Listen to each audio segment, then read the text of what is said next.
Just before the lunch adjournment, we were on page 20, starting a new subtopic, questionable decision-making regarding storage of the seized cocaine.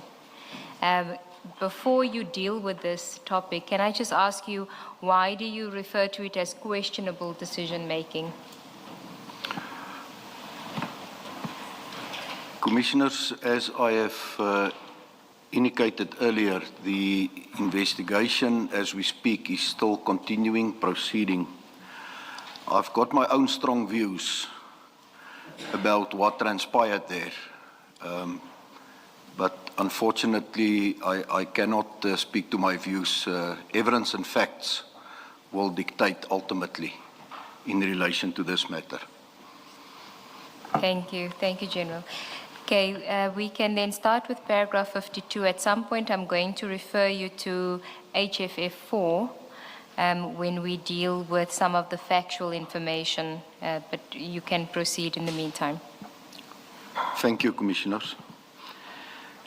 The exhibits had to be transported to the police station in the jurisdiction where the crime occurred, which was indeed Isipingo Police Station.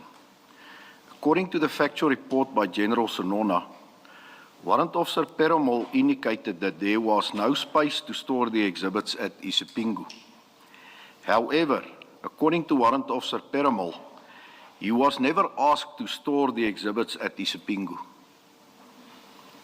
It was also confirmed by Colonel Jacob that Warrant Officer Peramol was never asked if there was capacity to store the exhibits at Isipingo.